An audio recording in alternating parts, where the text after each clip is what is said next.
Voyez-vous ce que je dirais?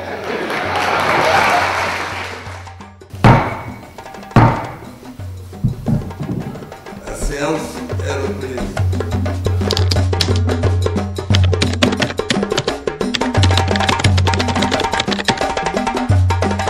Le vert, c'est pour dire oui, je vote pour le candidat.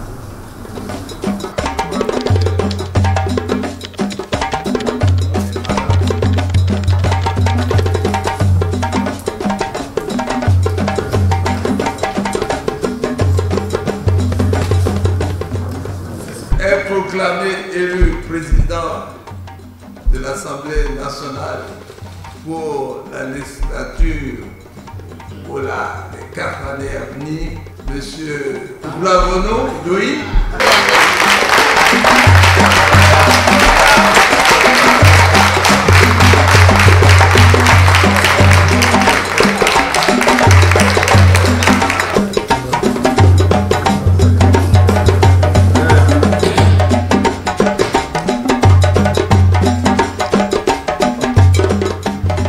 Mon âme exalte le Seigneur.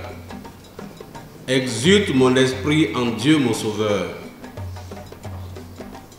Il s'est penché sur son humble servante. Désormais, tous les âges me diront bienheureuse. Le puissant fit pour moi des merveilles. Saint est son nom. Son amour s'étend d'âge en âge sur ceux qui le craignent. Déployant la force de son bras, il disperse les superbes. Il renverse les puissants de leur trône et il élève les humbles. Oui, c'est avec une très grande émotion que j'endosse aujourd'hui, vendredi 17 mai 2019, cet habit de premier responsable de notre institution. Merci.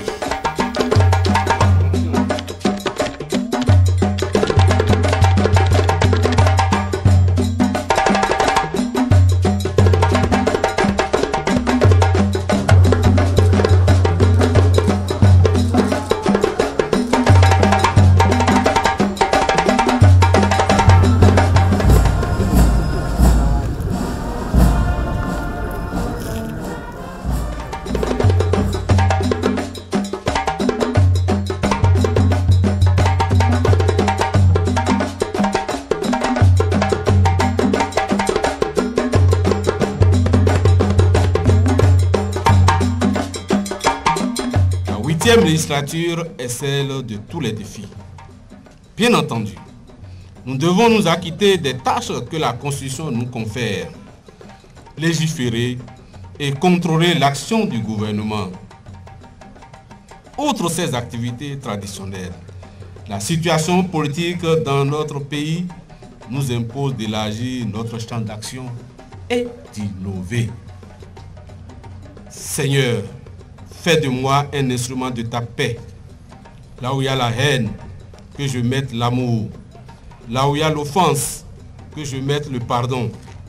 Là où est la discorde, que je mette l'union. Là où il y a l'erreur, que je mette la vérité. Là où est le doute, que je mette la foi. Là où est le désespoir, que je mette l'espérance. Là où sont les ténèbres, que je mette la lumière. Là où est la tristesse, que je mette la joie. Oui, je ne cherche pas tant à être consolé qu'à consoler, à être compris qu'à comprendre, à être aimé qu'à aimer. C'est en se donnant qu'on reçoit, c'est en s'oubliant qu'on se retrouve, et c'est en pardonnant qu'on est pardonné. Vive la démocratie. La commission des droits de l'administration et des droits de l'homme a été saisie par procédure d'urgence d'une proposition de loi portant amnistie. Suite au dialogue politique que nous avons eu les 10, 12 et 13, les 10, 11, 12 octobre 2019, il y a une recommandation forte qui a été unanimement demandée pour dire qu'il faut des mesures d'apaisement. Et dans ces mesures d'apaisement, c'est que l'Assemblée nationale, en tant qu'élu et représentant du peuple, on ne peut pas rester en marge de cette mesure-là, de cette recommandation, donc il faut traduire ça par les faits. C'est pourquoi j'ai voulu proposer cette loi pour qu'on puisse prendre une loi d'amnistie. Au Bénin aujourd'hui, nous savons que nous ne sommes pas différents des autres à partir de la crise post-électorale. Mais pour toute société qui se porte bien, quand de telles crises naissent, il faut apporter des solutions. C'est la raison pour laquelle le premier magistrat de notre pays a offert à tous les acteurs politiques un cadre de résolution de cette crise. C'est le dialogue politique. Alors que sur le terrain, les gens demandaient la grâce présidentielle, le chef de l'État, soucieux du respect donc des institutions, a préféré que notre Assemblée joue son rôle à travers une loi d'amnistie. L'Assemblée nationale a délibéré et adopté en sa séance du 31 octobre la loi dont la teneur suit. Article 1er. Sont amnistiés tous les faits constitutifs de crimes, de délits ou de contraventions commis au cours des mois de février, mars, avril, mai et juin 2019, à l'occasion du processus des élections législatives du 28 avril 2019. Article 2. Par application de l'article 1er de la présente loi, toutes les procédures engagées sont dépourvues d'objet. Les jugements ou arrêts prononcés non avenus et les personnes détenues à titre provisoire ou à la suite de l'exécution des jugements ou arrêts prononcés doivent être libérés si elles ne sont retenues pour autre cause légale. Article 3. La présente loi d'amnistie sera exécutée comme loi de l'État. Et à Porto Novo, le 31 octobre 2019, le président de l'Assemblée nationale, Louis Bernard Lacour. La loi 2019-39 portant amnistie des faits criminels, délictuels et contraventionnels commis lors des élections législatives d'avril 2019 est adopté à l'unanimité des députés présents et représentés. Le dialogue politique initié quelques semaines plus tôt a porté ses fruits. Ensuite, que le législateur béninois n'est pas dans la posture du tout répressif, mais plutôt dans une posture d'équilibre, de balance entre ce qui doit impérativement rester sous l'emprise de l'autorité publique et ce que nous pouvons faire les uns et les autres pour que notre pays prospère dans la paix et la sérénité. Cette loi d'amnistie était destinée à tourner la page, à apaiser les esprits et à inviter tous les acteurs à une action satisfaisante. Oui.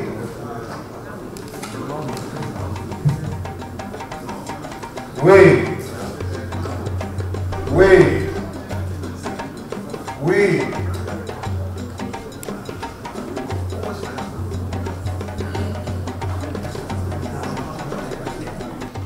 Le nombre de oui est supérieur à 63. 63 représentait les 3 quarts qu'il fallait pour adopter la prise en considération. Alors, comme nous avons 83 supérieur à 63, l'Assemblée nationale a adopté la prise en considération de la proposition de loi portant révision de la loi numéro 90-032 du 11 décembre 1990 portant Constitution de la République du Bénin par 83 voix pour, 0 voix contre, 0 abstention. Avec le vote favorable qui se profile à l'horizon, les députés de la 8e législature donneront à tout le peuple béninois un nouveau motif de fierté nationale. Parce que la révision de la Constitution, que par pudeur politique, pendant longtemps, nous avons refusé d'opérer, nous permettra d'avoir ou d'opérer ces avancées nécessaires, dont la nécessité a été depuis longtemps ressentie, sans que jamais la classe politique, que dis-je, la représentation nationale n'ait véritablement réussi à franchir le pas. Monsieur le Président, honorable député, si le vote favorable s'opère, une nouvelle page de notre histoire aura été écrite, mais également un jour véritablement nouveau se sera levé. Et jamais notre hymne national n'aura été aussi bien honoré.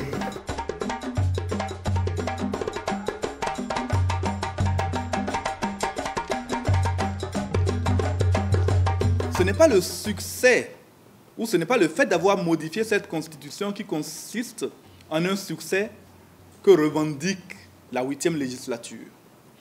La 8e législature se sent fière d'y avoir placé un certain nombre d'éléments, un contenu perfectible, c'est certain, mais orienté essentiellement vers le renforcement institutionnel dans notre pays, la promotion de la paix et du développement, l'essor de la gente féminine, comme je l'ai dit annoncé, le respect des droits de l'homme, la bonne gouvernance. La première valeur ajoutée de cette constitution, incontestablement, c'est le courage des acteurs qui savaient la loi dans sa version de 1990, quelque peu insuffisante, quelque peu carencée, mais qui n'arrivaient pas à trouver un moyen d'y retoucher sans remettre en cause les fondamentaux.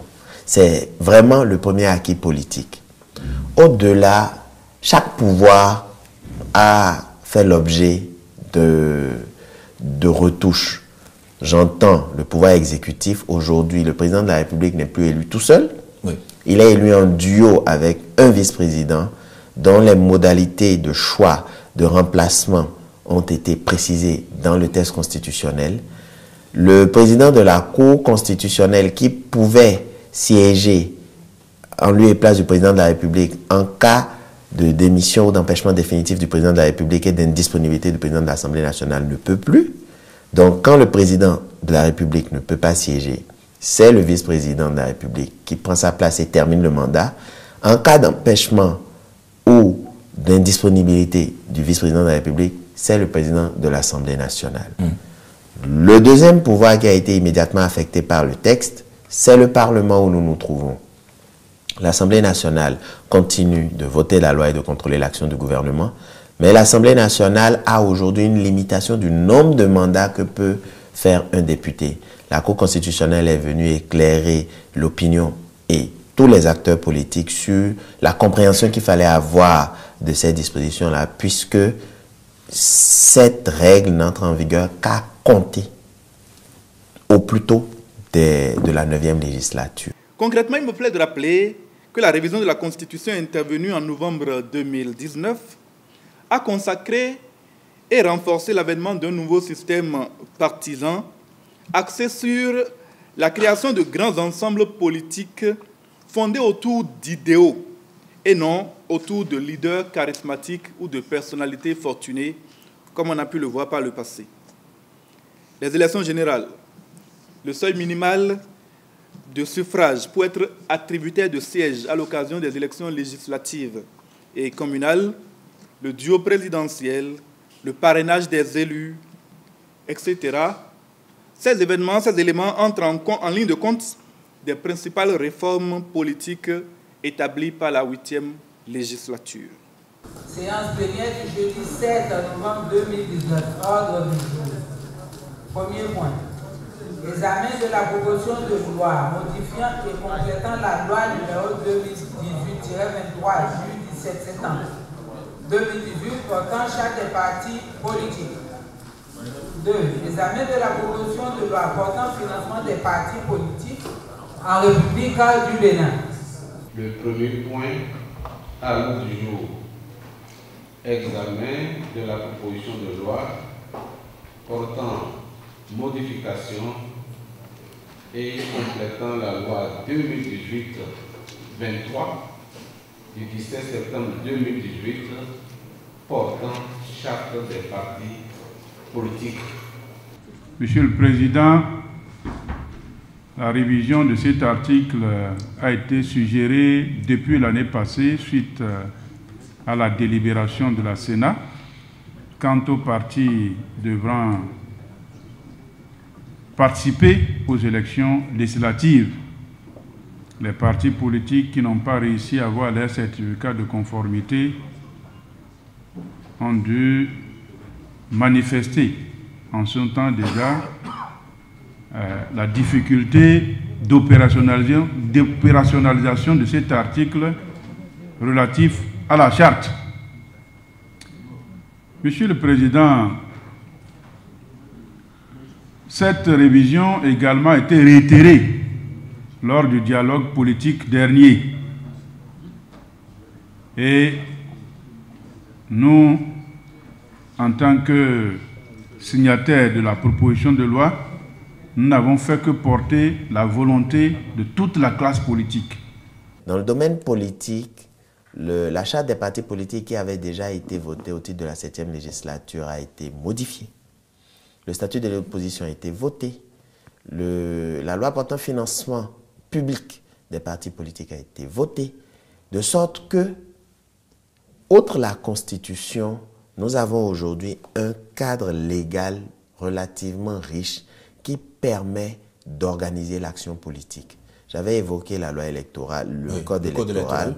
Nous avons donc cette loi portant charte des partis politiques, le statut de l'opposition et la loi portant financement public des partis politiques qui viennent asseoir le cadre politique dans lequel évolue l'État. Et ces différents éléments sont prescrits comme relevant du domaine de la loi dans la Constitution elle-même. Et depuis mai 2019, où ils ont été installés, les députés de la 8e législature ont tout voté 117 lois.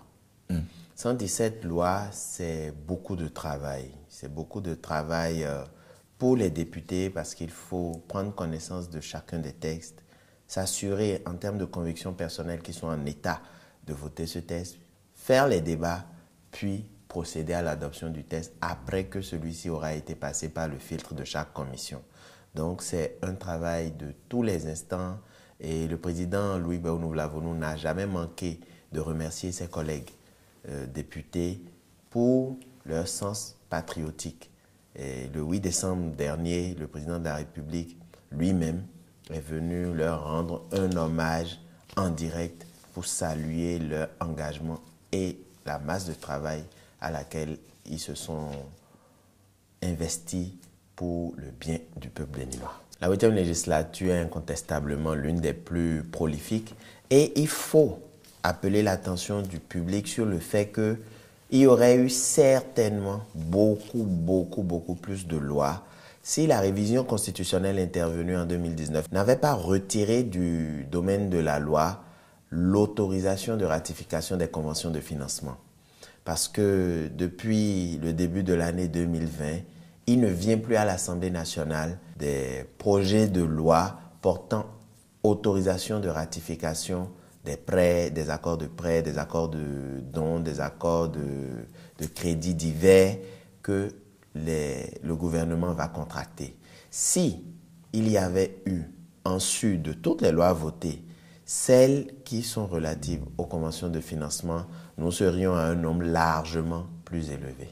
L'Assemblée nationale 8e législature n'est pas resté sans procéder au contrôle de l'action gouvernementale. Mais je voudrais rappeler que le contrôle de l'action gouvernementale, contrairement à ce qui se faisait par le passé, ne doit pas être une occasion de joute oratoire et de combat contre le gouvernement.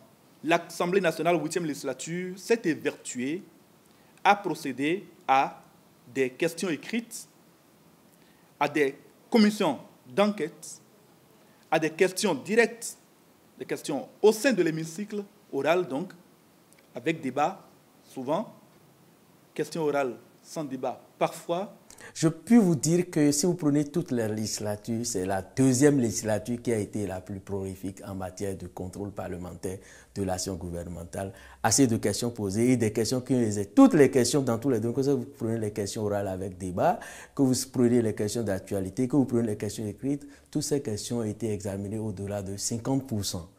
Donc c'est la seule législature qu'il avait. Mais cette législature, si nous n'avons pas dit autre chose, nous n'avons pas quand même la peindre en noir en ce qui concerne le contrôle parlementaire de l'action gouvernementale. Quand vous prenez les questions orales, c'est elle qui a examiné les questions orales jusqu'à hauteur de 70%. Aucune législature n'est venue à ce niveau. Ce n'est pas en nombre de questions posées qu'il faut forcément voir le contrôle parlementaire de l'action gouvernementale. Mais il y a une chose qui est de poser des questions, l'autre est que l'institution se mette quand même en mouvement pour que la question soit examinée. Parce que le député qui pose sa question n'a pas, il n'y a plus d'autre disposition qui permet à ce député de mettre la pression sur la structure qui conduit l'Assemblée nationale pour que sa question soit examinée. Il y a encore beaucoup d'autres paramètres. Et sur tous les domaines, les questions ont été bien précises et ont ciblé des domaines qui concernent la population. Si vous prenez, les gens crient aujourd'hui les GSM, il y a beaucoup de questions qui ont été sur ce secteur. Quand vous prenez le cadre de vie, l'environnement et le cadre de vie, il y a 8 questions et 7 ont été examinées sur le cadre de vie. Le transport, la sécurité et la défense, nous avons eu 11 questions, 7 ont été examinées. Bon, aujourd'hui, c'est le plan de la sécurité qui se pose dans notre pays. Donc, les députés sont pas restés sous quand même au niveau de la santé. Des questions ont été posées, il y a eu 4 questions et toutes ont été examinées. Je voudrais vous faire quand même une confidence. Vous allez voir, quand une question est posée, quand il s'agit du contrôle parlementaire de l'action gouvernementale, j'ai toujours constaté que l'hémicycle est rempli. Ça veut dire quoi? L'intérêt, ça traduit l'intérêt que les députés pouvoir examiner, à contrôler l'action du gouvernement. Et il est arrivé que lors de l'examen de certaines questions, qu'on est resté tard, qu'on ait démarré à 10 heures, que ça soit finalement autour de 23h00, que l'on finisse des séances. Donc l'Assemblée nationale est une institution de contre-pouvoir et non une institution contre le pouvoir. Et donc les questions qui ont été posées, les réponses qui ont été obtenues, n'ont pas été divulguées dans la presse. Les enquêtes qui ont été menées, les constats qui ont été faits n'ont pas été divulgués au fin de nuire à l'image d'une entité, d'une personne ou autre. Ce qui a été fait, c'est de transmettre des recommandations au gouvernement et ces recommandations ont été mises en œuvre régulièrement pour que des décisions soient prises au bénéfice de tous les Béninois. Une délégation de 8 députés conduite par le président de l'Assemblée nationale du Bénin, l'honorable Louis Gbéounou Vlavonou, a effectué du 5 au 9 juillet à Kigali une mission parlementaire. La dite délégation a pris part aux travaux de la 47e session de l'Assemblée parlementaire de la francophonie.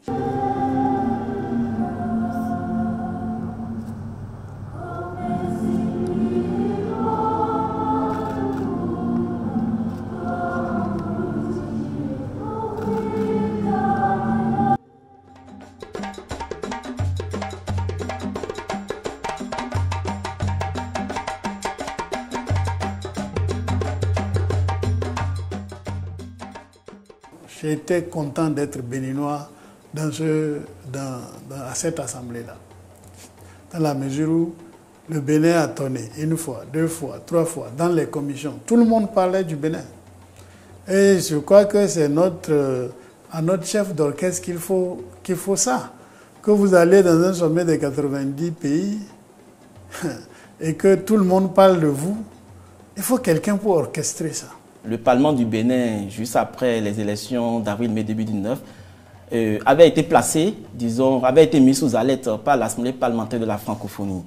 Et grâce justement au leadership éclairé du président Louis Vlavonu, et également à la diplomatie parlementaire, le Parlement du Bénin a quand même réussi à faire comprendre, à l'Assemblée parlementaire de la francophonie qu'il n'était pas du tout question de mettre le Parlement béninois sous alerte. Et je peux vous dire qu'aujourd'hui, le Parlement du Bénin n'est plus sous alerte, plus que cette sanction a été levée au cours de la session plénière qui s'est tenue à Kigali en juillet 2022. Donc je peux vous dire qu'aujourd'hui, le Parlement du Bénin n'est plus sous alerte. Au niveau de l'APF, les gens ont mis une procédure pour évaluer le Bénin. Pas à pas, avec patience, on a suivi. On aurait pu se révolter, mais ça ne donnerait pas. Il fallait les laisser se rendre compte des faits sur notre terrain. Ils ont fait des missions, 3 missions au moins, chaque fois en évaluant avec l'opposition, avec la société civile, avec la presse, avec les partis politiques, ainsi de suite. Parfois même en négligeant un tout petit peu les partis de la mouvance. C'est en faisant tout ça qu'après la dernière mission qu'ils ont eue ici, la conclusion est nette. Le Bénin, on doit lever l'alerte. Le Bénin ne fait plus craindre quelqu'un. Et lever l'alerte, c'est dissiper toute inquiétude sur l'avenir du pays en ce qui concerne la paix, en ce qui concerne le jeu politique, en ce qui concerne le respect des droits de l'homme, ainsi de suite. Au cours de cette assise, non seulement l'alerte a été levée, et également le président Louis Vlavonu, grâce à son dynamisme et à son leader éclairé, a été élu membre du bureau de l'Assemblée parlementaire de la francophonie. Pendant que moi j'étais même désespéré, on dit mais le Bénin entre au bureau. Ça veut dire en Afrique de l'Ouest, on devient 2.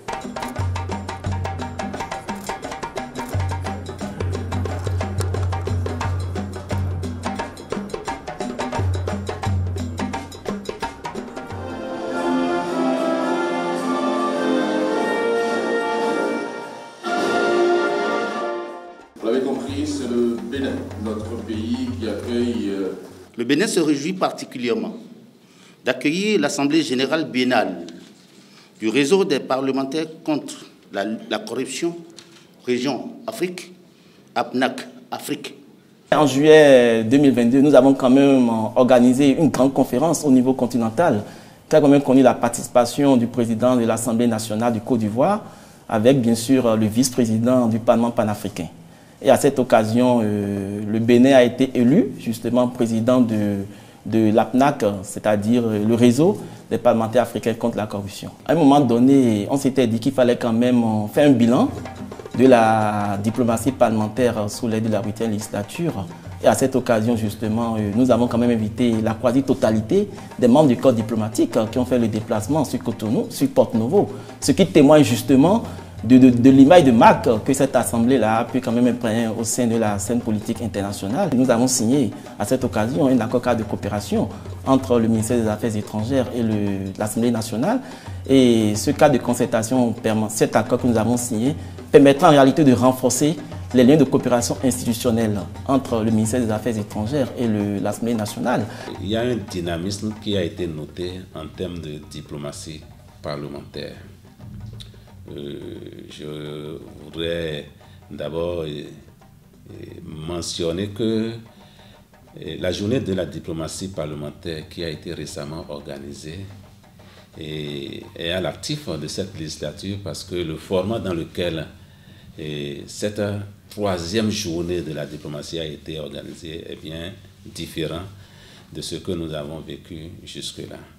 Et nous nous rappelons bien, puisque c'est quand même récent, que cette journée a connu la participation du corps diplomatique et consulaire et des responsables, des présidents des institutions présidentielle de la République, et les députés et plusieurs autres organisations internationales ont pris part à cette journée qui a permis quand même de révéler au grand public les prouesses de la 8e législature en termes de coopération interparlementaire.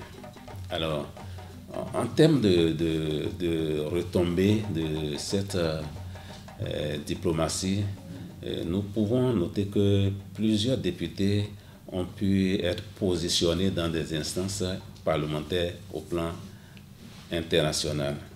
Et sous la 8e législature, le député Arifari Bako a été par exemple élu par 2 fois en 2020 et en 2022 comme président du comité des droits de l'homme, du comité parlementaire des droits de l'homme de l'Union interparlementaire. Et il a été également récemment désigné comme envoyé spécial du secrétaire général de l'organisation de la coopération islamique, de la coopération des États islamiques. En dehors de M. Arifari Bako, il y a l'honorable Lucien Ouibo qui a été élu par ses pairs comme président du comité interparlementaire de l'UEMOA. Bien d'autres députés également ont été positionnés dans différentes instances interparlementaires, notamment le député Valère Tchogor, qui est le président du sous-comité des politiques fiscales, douanières et commerciales du CIP-UMOA. Il y a le député Youssouf Bida, qui a été élu président de la commission du contrôle des comptes publics et de l'audit du Parlement de la CEDEAO. L'honorable Sedami Romaric Médegan-Faga est vice-présidente de la commission des affaires parlementaires de l'Assemblée parlementaire de la francophonie, APF. Et la liste est longue, je voudrais m'en arrêter là pour ne pas oublier de citer tout le monde. C'est juste pour montrer le dynamisme qui a caractérisé l'action parlementaire au plan international sous la 8e législature.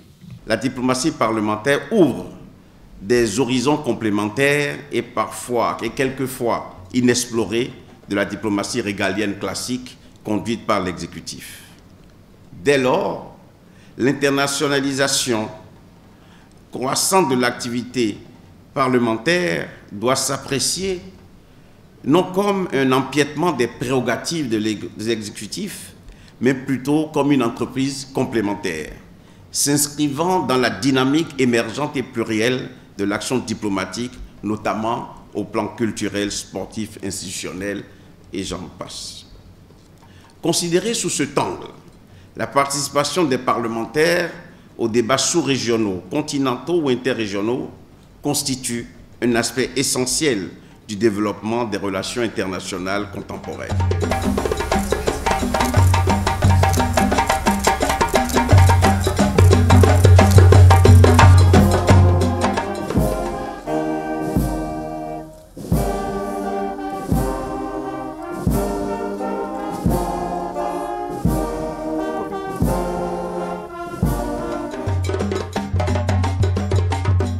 Nous avons reçu le président de la République de l'Inde en 2019.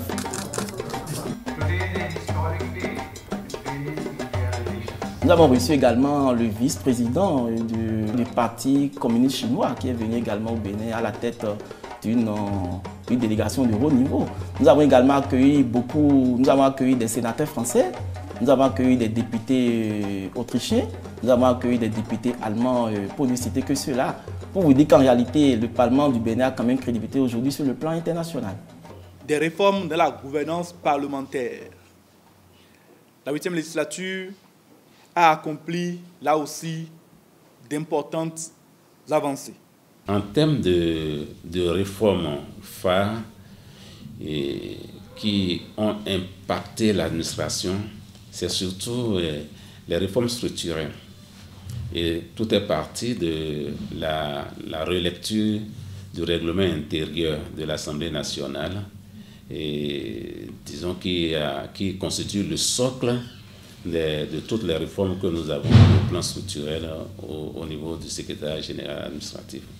En cela, je voudrais vraiment remercier le président de l'Assemblée nationale et les députés de la 8e législature pour avoir osé quand même retoucher ce règlement intérieur. Et effectivement, c'est à partir de cette révision que le nombre de directions a changé, puisque jusque-là, depuis, j'allais dire, la première législature, c'est 2 directions techniques qui ont animé le secrétaire général jusque-là. Mais avec cette révision du règlement intérieur, nous sommes passés à 3 directions techniques. Il y avait les 2 premières qui existaient, la DSL, la direction des services législatifs, la direction de la question et la direction des services de l'information et de la communication, la DECICOM. Et à cela, en termes de réforme toujours structurelle, nous pouvons dire, la création de l'Institut parlementaire du Bénin, qui est né des centres de la Capane. Et il y a eu aussi, disons, la restructuration de l'UNASEB et la création des organes de passation de marché qui concourent à la bonne gestion et en termes financiers et en termes de matériel à l'Assemblée nationale. Et ces organes de passation de marché, c'est avec l'avènement de la 8e que nous avons eu cela, la PRMP et la CCMP. Et puis la procédure permettant de conduire les opérations de marché public à l'Assemblée nationale. Il y a une décision qui a été vraiment signée par le président de l'Assemblée nationale qui permet de suivre une procédure correcte, transparente pour la passation des marchés publics à l'Assemblée nationale. Et je ne saurais oublier aussi la cellule d'audit interne. Tout cela concourt à la bonne gouvernance et à la bonne gestion financière à l'Assemblée nationale. La cellule d'audit interne est directement rattachée au président de l'Assemblée nationale et c'est grâce à cette cellule qu'il y a eu beaucoup d'améliorations dans la gestion au quotidien des finances, dans la gestion des ressources humaines, du matériel, etc. Comme organe aussi, je voudrais préciser la création du centre médico-social de l'Assemblée nationale, dont l'utilité n'est plus à démontrer aujourd'hui. Je crois que le personnel et les députés apprécient le travail que fait ce centre qui est dirigé par un médecin-chef. En dehors de ça, je voudrais aussi préciser la dernière qui est vraiment une grande innovation, c'est la création de la télévision Hémicycle. C'est une télévision qui est née avec les dents quand même. Les moyens appropriés sont mis à disposition, l'équipement. Grâce au bureau, au président Vlavonu, nous avons pu avoir des équipements performants et je crois que si ça continue comme ça, d'ici à quelques mois, quelques années, la télévision Hémicycle deviendra une télévision phare au niveau des télévisions.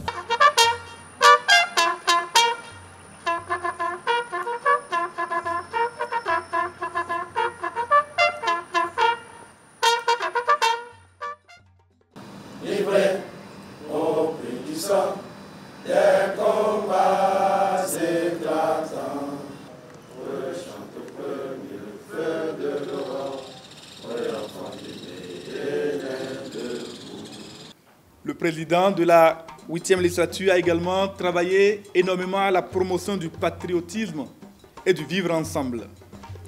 C'est dès l'avènement de la législature que, conscient, comme il l'a professé lui-même, de la mise à mal durant les élections de la cohésion nationale et de la paix, il a jugé bon de ne pas attendre des mesures législatives avant d'entamer le processus de réconciliation entre les fils et filles de notre pays et de promotion de l'amour de la patrie, au moins parmi les fonctionnaires parlementaires. Il a ainsi instauré la participation de tout le personnel au cérémonial des couleurs. À cette occasion, 2 fois par mois, des messages de sensibilisation sur les valeurs républicaines et humaines ont été portés à l'attention du personnel civil et militaire afin de raffermir les liens de fraternité, l'amour du travail et la culture de la solidarité qui ont été mis à mal par la crise électorale évoquée précédemment. Au moment où s'ouvre la présente session ordinaire de notre Parlement, la deuxième au titre de l'année 2022 et la toute dernière pour le compte de la 8e législature que j'ai l'honneur de présider, je me remémore les circonstances qui ont prévalu à son commencement. Il n'est en effet un secret pour personne que la présente législature a démarré dans un contexte particulièrement difficile et qui n'incitait guère à l'optimisme. De fait, peu de gens vendaient cher sa peau, lui présidant plutôt des difficultés de tout genre qui déboucheraient inévitablement sur une fin prématurée et brutale, ou à défaut sur une longue agonie sur fond d'isolement total au plan international.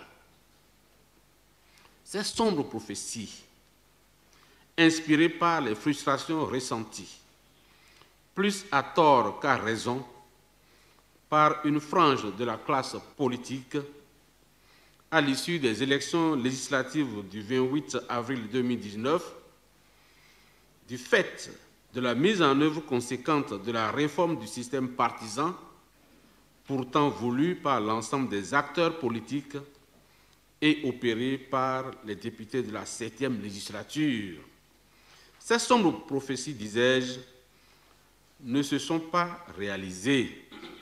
Bien au contraire, cette législature que nous avons placée sous le signe des réformes et de la protection divine a su se frayer son chemin, déjouant tous les pronostics.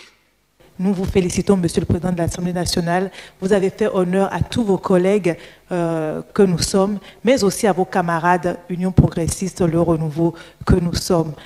Toutes nos félicitations et puis bon vent à nous tous. Nous sommes fiers de ce que vous avez fait depuis que nous sommes ici pour la 8e législature. Ce rapport d'activité que vous venez de présenter n'est pas que votre rapport d'activité. C'est notre rapport d'activité.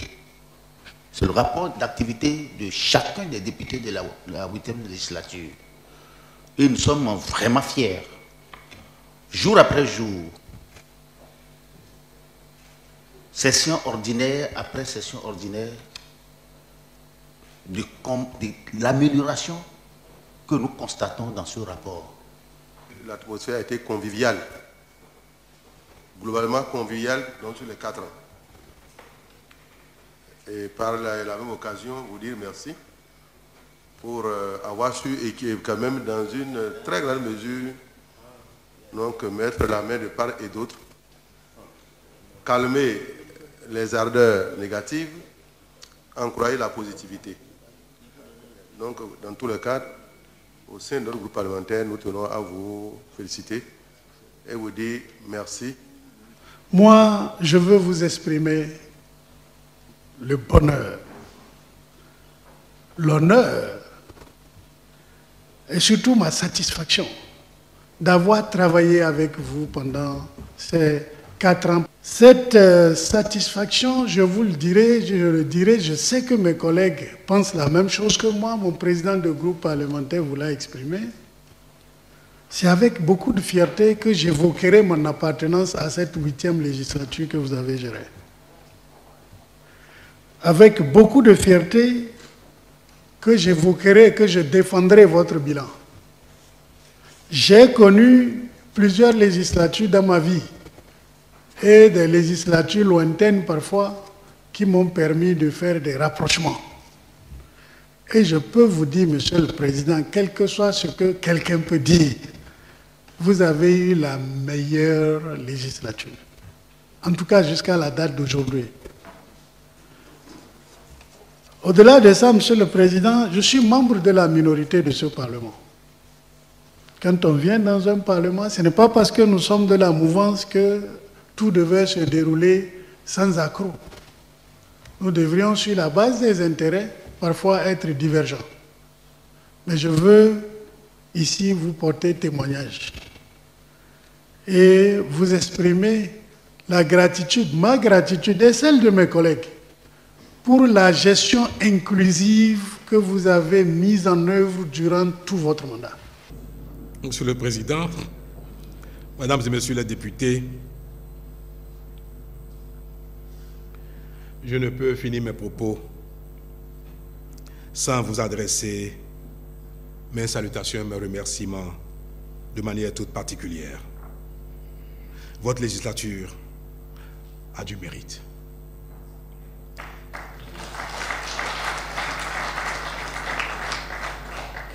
Vous avez accompli votre mission avec devoir, dignité et abnégation. Je ne doute pas que l'histoire vous rendra témoignage pour votre belle contribution au progrès de notre pays.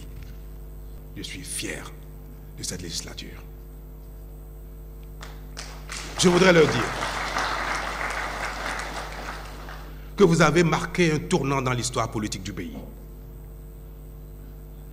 Que plus jamais le Parlement du Bénin ne sera ce qu'il a été. C'est votre mérite. Le travail abattu, le nombre de lois que vous avez initiées ou votées après que le gouvernement les ait proposées, la qualité de vos travaux, de vos exigences, de vos performances, l'abnégation qui ont caractérisé cette législature sont remarquables. Mesdames et Messieurs, Monsieur le Président de l'Assemblée nationale, la nature, le Bénin, Dieu vous le rendra. Félicitations. Merci. Et bien à vous. Vive le Bénin.